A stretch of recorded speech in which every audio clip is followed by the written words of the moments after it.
ये आ रहा है 40,000 दिखाई दे रहा है। Yes sir. चलो यहाँ पे लिख लेता हूँ, एक कॉलम आगे ले लेता हूँ प्रॉफिट के लिए ताकि दिक्कत नहीं हो।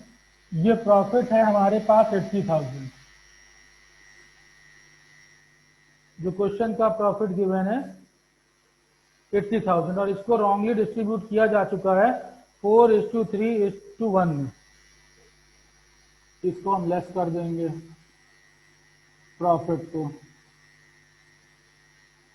4:3:1। इस तरह से हमारे पास आ जाएगी क्या, ओपनिंग कैपिटल। करेक्ट। 4:3 का मतलब हो गया, ये तो हो गया 40,000, 30,000 और 10,000 प्रॉफिट लेस। ड्राइंग्स के बारे में आते, पूरा ऐसे ही बनाया कि कहीं कोई क्रॉस चेकिंग में दिक्कत ना हो। During the year Saroj and Mahinder each withdrew a sum of ₹24,000 in equal instalment. तो 24,000 इनकी टोटल फी, टोटल वैल्यू दे दी गई 24। इक्वल में अब हमें जाने की जरूरत नहीं कि ये 2,000 पर मंथ रहा होगा, उसमें जाने की जरूरत ही नहीं है। और उमर ने विड्रू किया 36,000।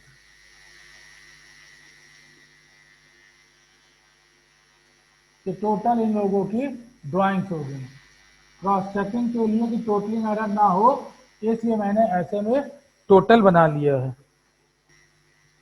देन अब हमें इस पर कैलकुलेट करना है interest on capital eight the rate of 10% per annum. 6,400, 5,400, 6,600, total value हो गई 18,400। चेक भी कर लें कहीं टोटलिंग एरर ना हो जाए। 184 करेक्ट है ये। देन अब हमारा दूसरा कैलकुलेशन हो गया, ये कैलकुलेशन नंबर 1। दूसरा कैलकुलेशन होगा interest on drawing. Marker. Interest on drawing में अलग अलग लोगों के लिए कैलकुलेट कर लेते हैं। पहले सरोज के लिए। सरोज की कैपिटल थी, सॉरी ड्राइंग थी 24,000 और रेट ऑफ इंटरेस्ट इसका गिवन है 5%। और क्वेश्चन में गिवन था कि each withdrew a sum 24,000 in equal installment in the end of each one। पिछले वाले क्वेश्चन में भी एंड था, यहां पर भी एंड है। तो 5.5 डिवाइडेड बाई 12 कर लिया जाए। सर 550 होगा। आंसर 550 ना। Yes sir. चेक कर लेता हूं एक बार।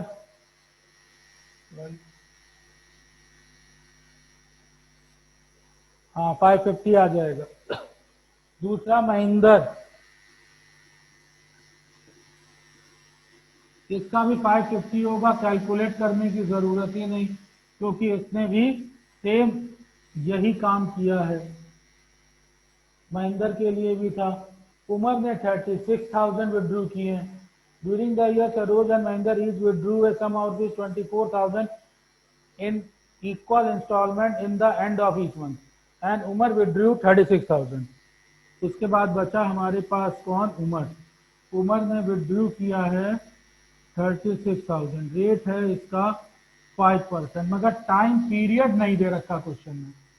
तो जब टाइम पीरियड नहीं दे रखा तो हम लोग क्या करेंगे, हाफ का ले लेंगे वैल्यू।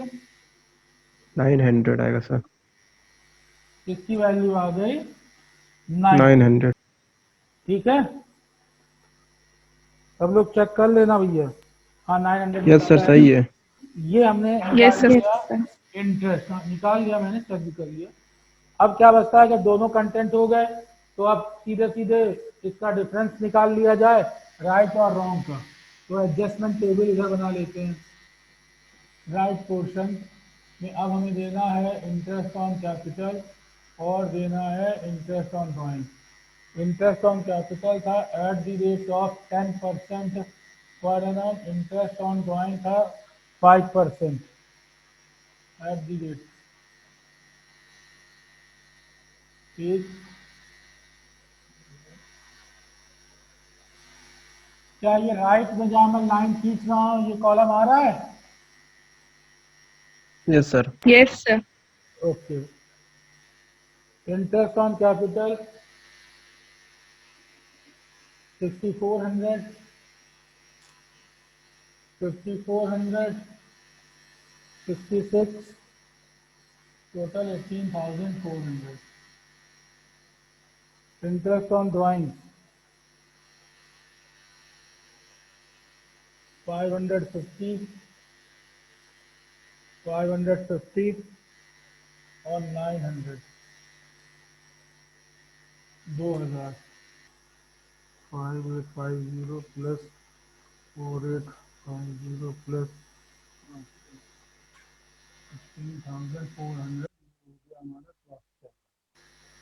जैसे ही निकल कर आए वैसे ही हमें इसको क्या करना चाहिए, सीधे सीधे रेशियो में डिस्ट्रीब्यूट कर देना चाहिए। सेकंड, सर आपके स्क्रीन नहीं, ब्लैक बोर्ड नहीं दिख रहा सर। अब फिर बोर्ड नहीं दिख रहा? No, sir, दिख रहा है। रिफ्रेश कर लो बेटा एक बार जरा, अभी दिखाई देना शुरू हुआ। विशाल अब दिख रहा है बोर्ड?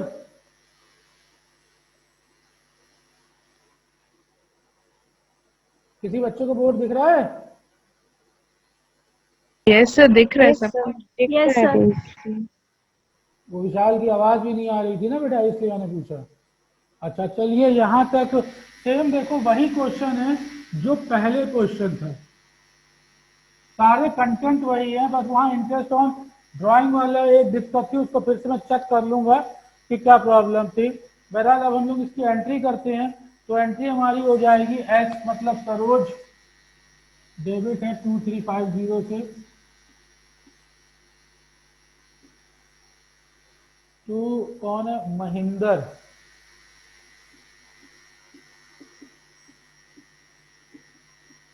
सर महेंद्र भी तो डेबिट होगा ना। हाँ महेंद्र भी डेबिट हो रहा है, महेंद्र भी डेबिट 1300। थर्ड अपना कौन है, उमर, ऊपर नाम नहीं याद कर पाया मैं इतनी देर में, क्वेश्चन करने में लगा हुआ था।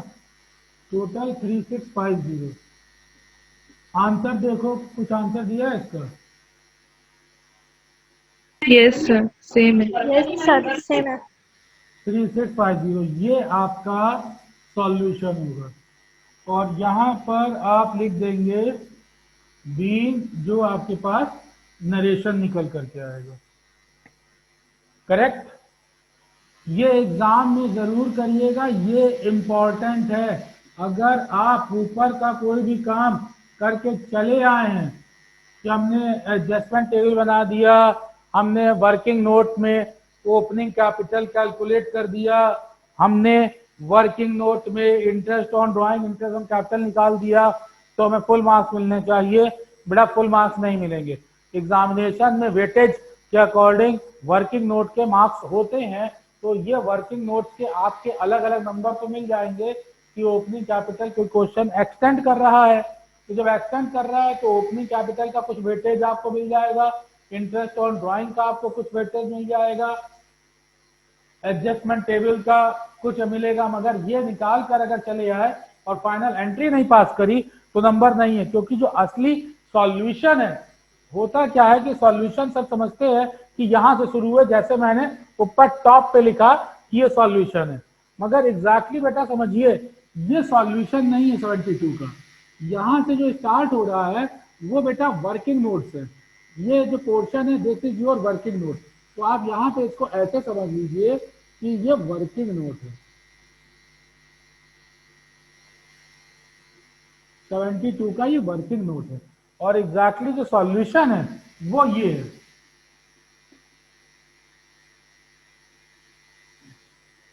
क्योंकि एग्जामिनेशन में जब लिखा है you have to pass single journal entry, तो यही सिंगल जर्नल एंट्री आपको पास करनी होती है। अब बताएं अपनी प्रॉब्लम आप लोग। नो सर, कोई प्रॉब्लम नहीं। ये No problem, sir. दिल्ली 2015 का था ये।